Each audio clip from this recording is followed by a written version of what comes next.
안녕하세요, 세이제입니다. 오늘은 잠자리 불만 얘기해도 괜찮을까에 대해서 말씀드려 볼게요. 그럼 바로 시작할게요.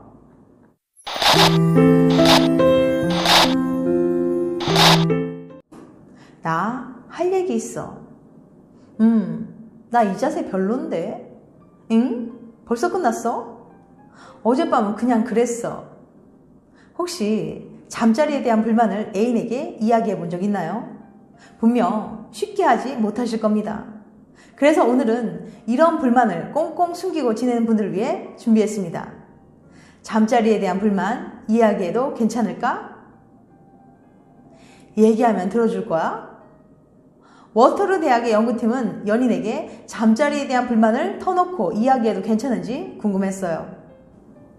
연구팀은 실험을 위해 115쌍의 커플을 모집한 뒤 커플들에게 각각 평소 상대에게 느낀 불만과 잠자리 할 때 느낀 불만을 적도록 했죠. 그러곤 함께 조용한 방에 들어가 서로의 불만을 이야기하도록 했어요. 과연 연인들은 싸우지 않고 이야기를 잘 풀어갈 수 있었을까요? 재밌는 결과가 나왔습니다. 사람들은 연인과 일반적인 불만을 얘기할 때보다 잠자리에 관한 불만을 이야기할 때 더 너그러운 반응을 보였어요. 평범한 불만을 얘기할 때는 언성을 높이기도 하고 짜증을 내거나 인상을 찌푸리기도 했지만 잠자리에 대한 불만을 이야기할 때는 상대의 얘기에도 더 경청하고 짜증을 내는 횟수도 현저히 줄어들었죠. 이게 대체 어떻게 된 일일까요? 좋은데 무서워. 연구팀은 이를 다음과 같이 설명합니다. 사람들은 잠자리 문제가 다른 어떤 갈등보다 풀기 어렵다고 생각합니다.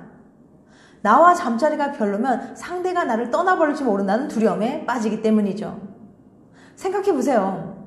나는 우리의 잠자리가 너무 좋고 만족스럽다고 믿었는데 연인이 갑자기 난 별 느낌이 없어 라고 한다면 얼마나 충격에 빠지고 걱정이 되겠어요.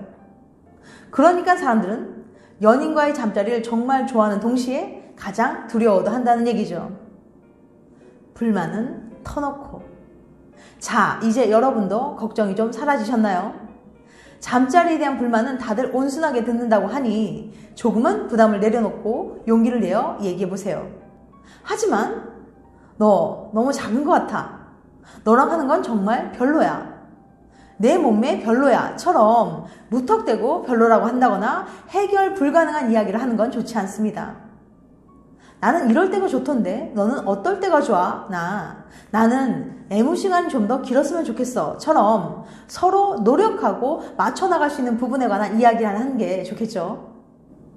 혼자 고민만 하다가 계속 실망하지 말고 얼른 터놓고 얘기해서 좀 더 행복한 잠자리를 찾아 나가시길 바랍니다. 쌓일 대로 쌓인 불만 어떻게 해야 할까? 평소 인내심 좋기로 소문난 A양. 약속을 자꾸 어기는 남자친구의 나쁜 버릇 때문에 속이 많이 상하지만 그래도 지금까지 참고 또 참아왔습니다. 작게는 데이트 시간에 늦는 일부터 크게는 담배를 끊겠다는 약속을 깨버리는 일까지. 하지만 그녀도 사람이기에 한계는 찾아오기 마련. 이제 쌓인 불만들이 터져나오기 일보 직전입니다. 하지만 이렇게 계속 쌓여가는 남친에 대한 불만을 어떻게 해결해야 할지 몰라서 그저 방치하고만 있는데요. A양 같은 분들에게 33년간 연인관계 치료에 몸을 담아온 웨이드 루켓 박사가 이야기를 합니다. 쌓이고 쌓인 여러 가지 불만, 가장 잘 해결하는 방법이 있습니다. 가장 안정적이고 효율적인. 루켓 박사는 연인 사이에 놓인 여러 가지 문제를 해결해야 할 땐 가장 작은 문제부터 시작해 마지막에 가장 큰 문제를 해결하라고 조언합니다. 여기엔 두 가지 이유가 있어요.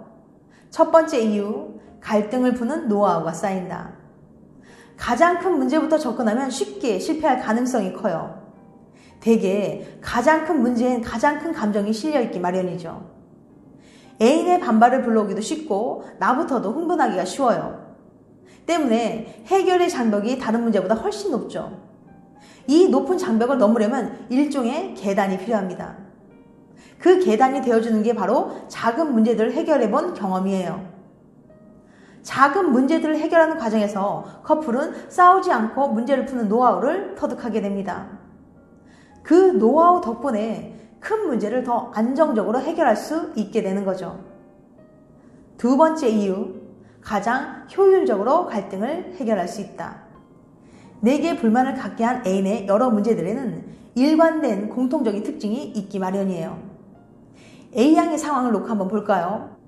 데이트에 자꾸 늦는다는 문제와 담배를 끊지 않는다는 문제는 약속을 가볍게 여긴다는 공통점이 있어요. 일단 작은 문제, 즉 데이트에 늦는 문제를 풀어가다 보면 대화의 흐름은 자연스럽게 약속의 중요성으로 흘러가게 될 거예요. 남자친구는 이 문제에 대한 대화를 나누는 과정에서 약속의 중요성을 깨닫게 되겠죠. 이런 깨달음은 이후 담배를 끊는 약속이라는 큰 문제를 해결하는 데 도움을 주게 돼요. 작은 문제부터 해결하다 보면 어느샌가 큰 문제의 일부를 해결하고 있는 셈이 되는 겁니다.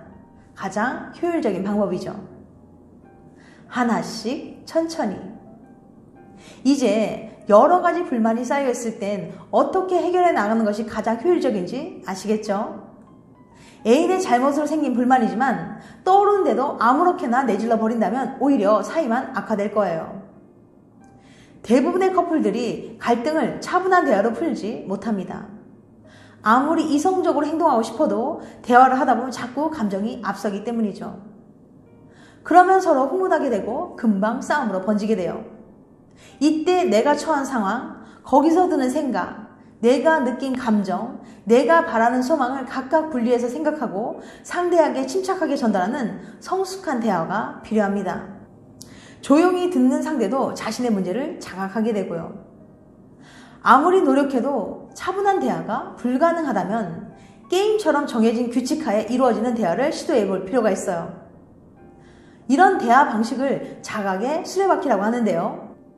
실제로 심한 싸움을 겪는 부부들이 전문의 상담을 받으러 가면 대개 이 자각의 수레바퀴를 거치게 된다고 합니다. 우리 커플이 성숙해지기 위해 함께 도전해 보시는 것도 좋을 것 같아요. 커플 간의 갈등을 차분하게 풀 수 있는 검증된 비법인 자각의 수레바퀴는 다음 기회에 좀 더 자세히 다뤄보도록 할게요. 작은 불만부터 시작하는 거 잊지 마시고 하나씩 천천히 평화롭게 당신의 불만을 해소해 보시길 바랍니다. 지금까지 잠자리 불만 얘기해도 괜찮을까에 대해서 말씀드렸어요. 다음에는 더 재밌고 유익한 영상을 찾아뵐게요. 끝까지 시청해 주셔서 감사합니다. 다음에 또 봬요. 안녕.